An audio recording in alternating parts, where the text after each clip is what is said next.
In this episode, we take the CRF230F to a whole new level with improved handling, expanded rider cockpit, and better ergonomics, whatever that is. Stick around and find out.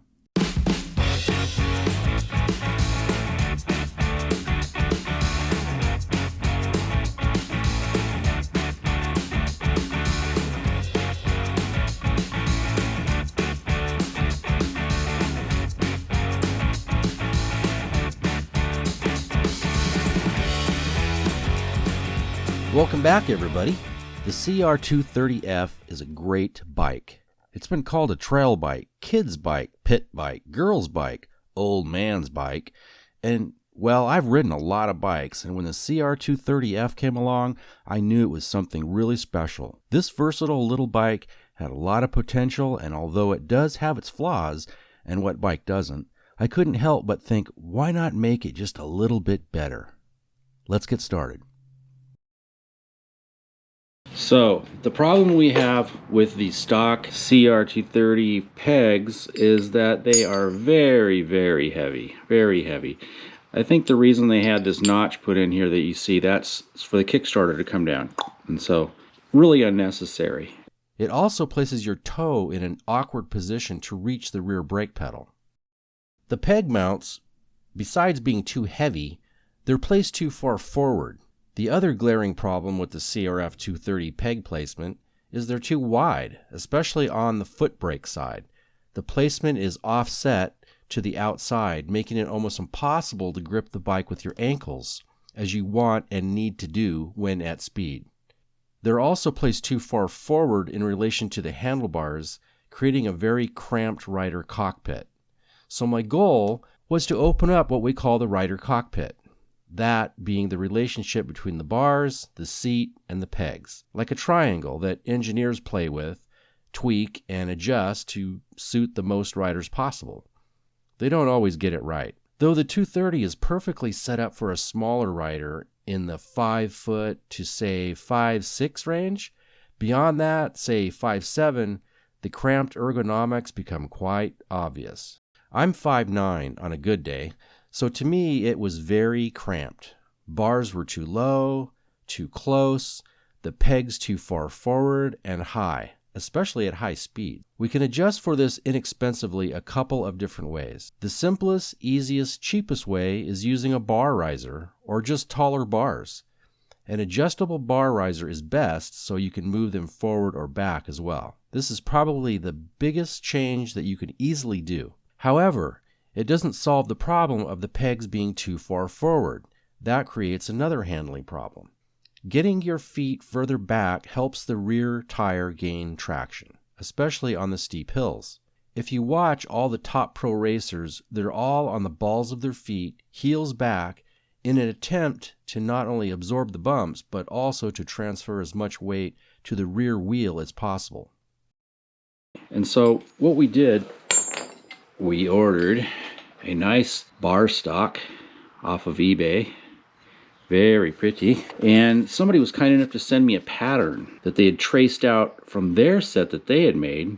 And so all we're going to do is just cut it out of this bar stock. Oh, look, I already have the pattern here. There you go. We're going to cut this out.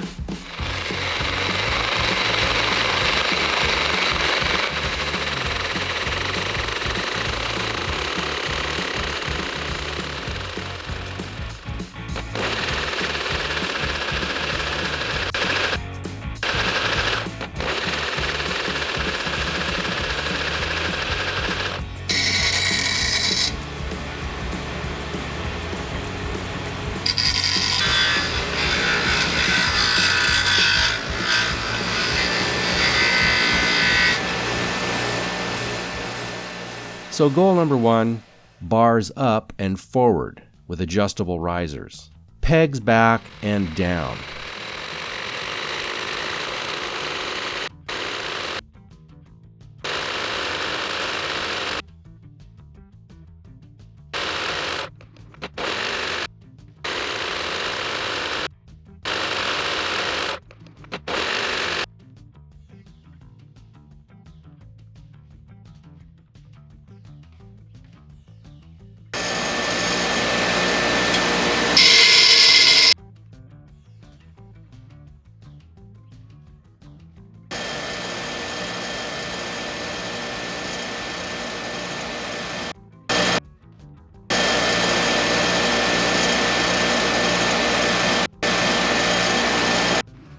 Okay, so now that you've made your mounting plates, you're going to need a set of actual peg mounts. I use my old mounting bolts, but if you do use different bolts, make sure they're at least grade 8 or higher. This is not something you want snapping off, landing from a jump, right? This particular set of mounts is from a Honda CRF230F that I picked up on eBay for 25 bucks. Now, there's a lot of different sets you can use, and I know people have used CRF250R, CRF450R, and others. I believe they're all interchangeable, and I don't know which one to suggest, but this is the one I used, and it worked really well. Now, here's the tricky part. Get the bike level, so both wheels are on the ground somehow, or touching the ground somehow. Now, level out the pegs by turning them, then mark the hole that you're going to drill and tap the threads in. You're only going to get one shot at this, so get it right the first time.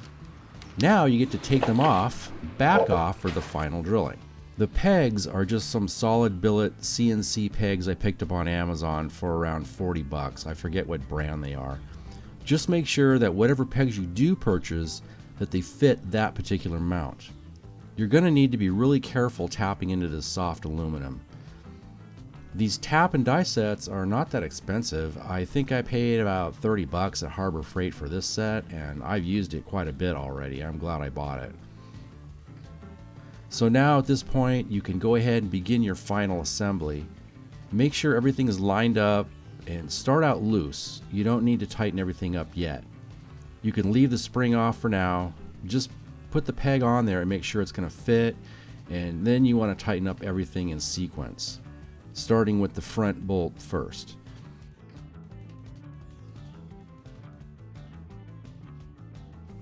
But make sure it's going to fit, that the spring action is working, everything's lined up. Then you can tighten down on the main bolt that holds the mount on. And then you're done.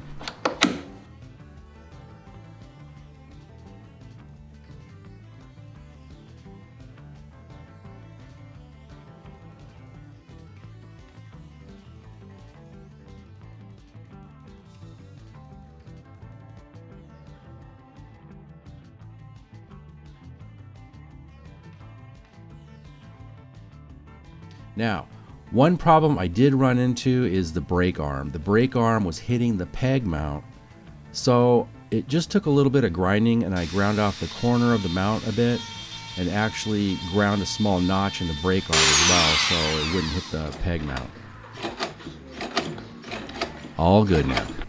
So, as you can see, the pegs are now moved in almost an inch on the shifting side and over an inch on the right brake side.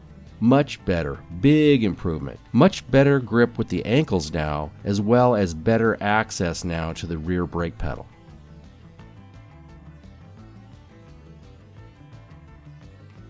Another added benefit to this project is we lost over a pound of weight.